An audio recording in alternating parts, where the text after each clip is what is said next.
নির্বাচন কমিশনার নিয়োগ বিল পাশ হয়ে গেল রাজ্যসভায়। প্রধানমন্ত্রী আর তার নিয়োজিত একজন মন্ত্রী আর বিরোধী দলের নেতা ঠিক করবেন নির্বাচন কমিশনার কে হবেন। সুপ্রিম কোর্টের বিচারপতির কোনো ভূমিকাই থাকবে না এবার আর নির্বাচন কমিশনার নিয়োগ করতে। অর্থাৎ কি দাঁড়ালো? প্রধানমন্ত্রী, তার অনুগত একজন আর বিরোধী দলনেতা, অর্থাৎ প্রধানমন্ত্রী বা শাসক দল যেটা চাইবেন সেই রকমই নিয়োজিত হবে নির্বাচন কমিশনার। আজকের সরগরম অনুষ্ঠান তাই নিয়ে।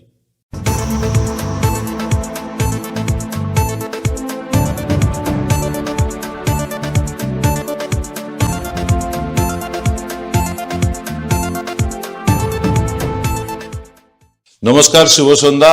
আমি আপনাদের প্রবীর বিশ্বাস আর আপনারা দেখছেন বাঙালির কণ্ঠস্বর এনকে বাংলা। এনকে বাংলা সরগরম অনুষ্ঠানে আপনাদের সকলকে স্বাগত জানাই। যারা নতুন এসেছেন তাদেরকে অনুরোধ করব চ্যানেলটি সাবস্ক্রাইব করে নিন, আমাদের পাশে থাকুন, উৎসাহিত করুন আমরা যাতে এই ধরনের অনুষ্ঠান প্রতিদিন আনতে পারি। নির্বাচন কমিশন নিয়োগের বিল পাশ হয়ে গেল রাজ্যসভায়, আপনারা জানেন। এই বিল পাশ হয়ে গেল। এই বিলটাকে একটা কালো বিল বলা যেতে পারে, একটা অগণতান্ত্রিক বিল বলা যেতে পারে। দেশের নির্বাচন কমিশনার কে হবেন সেটা স্থির করবে তো দেশের রাজনৈতিক দলের নেতারা, তাদের প্রধানেরা, এটাই তো। কিন্তু না, ঠিক করবেন প্রধানমন্ত্রী, তার অনুগত কোনো একজন মন্ত্রী আর বিরোধী দলনেতা। ভোটাভুটি হলে কি হবে? ওই 2-1 ভোটে হেরে যাবে বিরোধী দল, বিরোধী স্বর বন্ধ হয়ে যাবে এবং শাসকের ইচ্ছে মতো নির্বাচন কমিশনার নিয়োগ হবে। আর শাসকের ইচ্ছে মতো নির্বাচন কমিশনার নিয়োগ হলে শাসকের ইচ্ছে মতোই তাকে কাজ করতে হবে। এটা আমরা বারবার দেখে এসেছি। কিন্তু একটা জিনিস বলুন, এটা আমাদের বিকল্প প্রস্তাব হিসেবে ধরতে পারেন। আমরা শুধু সমস্যাই বলি না, তার সমাধানটাও বলি।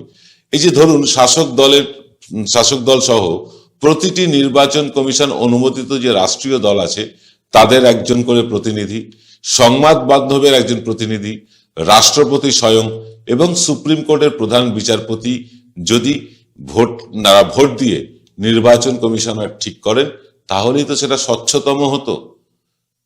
দেশের একজন নির্বাচন কমিশনার নিয়োজিত হচ্ছেন, তাতে রাষ্ট্রপতির ভূমিকা থাকা উচিত, তাতে ভূমিকা থাকা উচিত প্রত্যেকটি রেকগনাইজড রাজনৈতিক দলের, তাতে ভূমিকা থাকা উচিত সংবাদ মাধ্যমের, তাতে ভূমিকা থাকা উচিত সুপ্রিম কোর্টের। সবাইকে নিয়ে, সবাইকে মিলিয়ে যদি একটা ভোটাভুটির মাধ্যমে নির্বাচন কমিশনার ঠিক করা হতো তাহলে কি সবচেয়ে বেশি গণতান্ত্রিক ব্যাপারটা ঘটতো না? কিন্তু বিশ্বের বৃহত্তম গণতন্ত্র, কোট আনকোট, এগুলো কথায় কথায় আমরা বলি যে বিশ্বের বৃহত্তম গণতন্ত্র, এখানে এখন গণতন্ত্র চলছে না, চলছে স্বৈরতন্ত্র। মোদিজি এবং অমিত শাহ যেটা বলবেন সেটাই শেষ কথা। মোদিজির ইচ্ছে অনুসারে যাতে নির্বাচন কমিশনার নিয়োগ হয়, তাই প্রধান বিচারপতিকে এই প্রক্রিয়া থেকে বাদ দিয়ে দেওয়া হলো। যদিও সুপ্রিম কোর্ট এরকম একটা আদেশ জারি করেছিল, কিন্তু সুপ্রিম কোর্ট আদেশ জারি করলে কি হবে? বিল তো বানাবে সরকার, বিল তো তৈরি করবে সরকার, আর সরকারের কাছে প্রচুর সংখ্যায় সাংসদ রয়েছেন, তারা সবাই ভোট দিয়ে সরকারকেই সমর্থন করবেন। ফলে নির্বাচন কমিশনার নিয়োগে ব্রাত্য থেকে গেলেন আমাদের প্রধান বিচারপতি। প্রধান বিচারপতি থাকলে তবু আমরা খানিকটা আশ্বস্ত হতাম যে অন্তত দুজন শাসক দলের লোক বা একজন শাসক দলের লোক, একজন বিরোধী আর একজন নিরপেক্ষ লোক, এটা যদি হতো তাহলে তো ভালোই হতো। কিন্তু ভালো তো হয় না আমাদের দেশে। এদেশে অলিখিতভাবে স্বৈরতন্ত্র চলছে। যা মোদিজির ইচ্ছে, যা অমিত শাহজির ইচ্ছে সেটাই পালন করতে হবে। সংখ্যাধিক্যের জেরে তারা বেরিয়ে যাবে। তাই আমরা বারবার বলি যে কোনো দলকে একক সংখ্যাগরিষ্ঠতা দিলে তারা স্বৈরাচারী আচরণ করবেই। তারা কোনো গণতন্ত্রের ধার ধারবে না, ধারছেও না, দেখতে পাচ্ছেন না, ধারছেও না। এবার এই যে নির্বাচন কমিশনার এলেন বা হবেন যিনি, তিনি ইভিএম এ ভোট করাবেন নাকি ব্যালটে ভোট করাবেন সেটা তার সদিচ্ছার উপর নির্ভর করছে। কিন্তু তার সদিচ্ছায় তো নির্ভর করে না, সদিচ্ছা নিয়ন্ত্রিত হয় অন্য জায়গা থেকে। সেই অন্য জায়গা থেকে যাই অর্ডার আসবে, যাই আদেশ আসবে, সেটাই শুধু পালন করবেন নির্বাচন কমিশনার। কারণ তিনি তাদের ভোটেই জিতে এসেছেন, তাদের রেকমেন্ডেশনে তিনি কিন্তু নির্বাচন কমিশনার হচ্ছেন, তাই তাদের কথা তাকে শুনতেই হবে। তাই এইরকম একটা অবস্থায় এই যে 15,000 অভিযোগ জমা পড়লো ইভিএম নিয়ে, মধ্যপ্রদেশের ভোটেই ইভিএম নিয়ে প্রচুর অভিযোগ জমা পড়ছে, প্রচুর মামলা হচ্ছে সুপ্রিম কোর্টে, বহু কিন্তু মানুষের অভিযোগ আছে। ইভিএম যেদিন থেকে শুরু হয়েছে সেদিন থেকে কিন্তু ইভিএম এ অভিযোগ। আজকে ভারতবর্ষের বাইরে যত উন্নত দেশ আছে তারা প্রত্যেকেই কিন্তু ওই ইভিএম ছেড়ে ব্যালটে চলে গিয়েছে।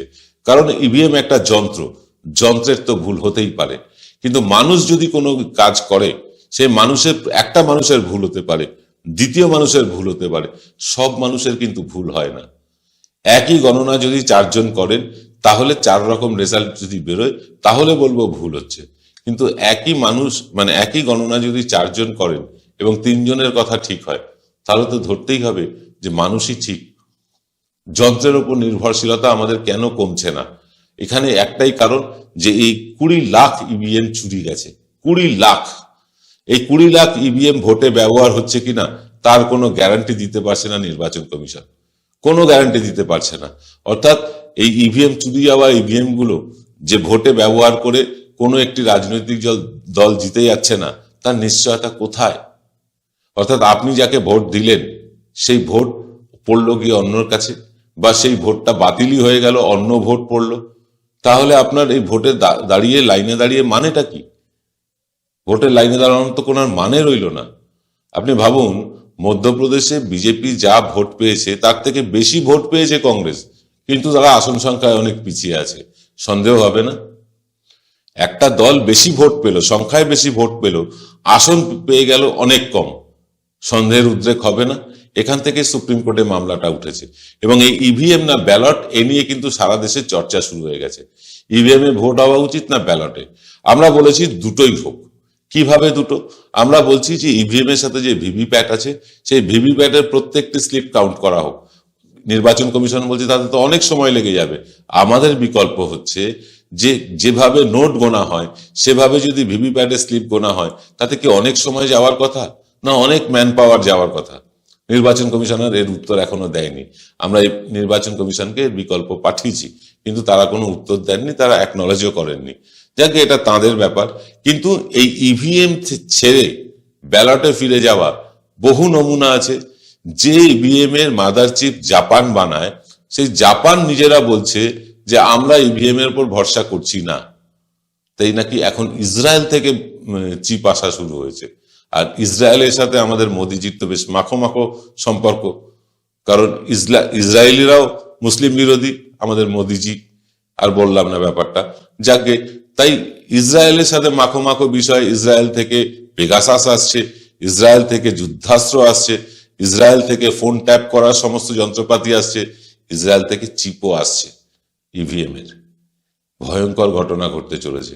যদি ইমিডিয়েট বিরোধী দল ঐক্যমত্য হয়ে সুপ্রিম কোর্টে আবেদন না জানায় যে ইভিএম বাতিল করতে হবে, তাহলে কিন্তু এই জীবদ্দশায় আমরা আর এই সরকারকে সরে যেতে দেখব না। কারণ যতদিন এই ইভিএম থাকবে, ততদিন এই সরকার থাকবে, এটা আমরা পরিষ্কার বুঝে গিয়েছি। তা না হলে ছত্তিশগড়ের মতন রাজ্যে কংগ্রেস হারতে পারে না। কেউ, কোনো সমীক্ষক সংস্থা বলেনি, কিন্তু সেখানে বিজেপি দিব্যি জিতে গেল। কোন ম্যাজিকে? সে 20 লাখ ইভিএম তো ব্যবহার হয়নি। আমাদের প্রশ্ন জাগছে ইভিএম নিয়ে। আমরা বারবার এই নিয়ে অনুষ্ঠান করেছি, ইভিএম এর বিকল্প ব্যবস্থা নিয়ে করেছি, ম্যান পাওয়ার কিভাবে কাজ করাতে হবে সেটা বলেছি, কিভাবে আধুনিক যন্ত্রের সাথে ভোটার আইডি বদলে আধার কার্ডকে যুক্ত করতে হবে সেটা বলেছি। আমরা বারবার বিকল্প দিয়ে যাচ্ছি, কিন্তু কাকস্য পরিবেদনা, এই কথা কেউ শুনবেন না, আমরা জানি। কারণ আমাদের কথা, দেশের মানুষের কথা সরকার বাহাদুর কবেই বা শুনেছে? তিনি তো একতরফা মন কি বাত করেন, মানুষের কথা শুনতে চান না।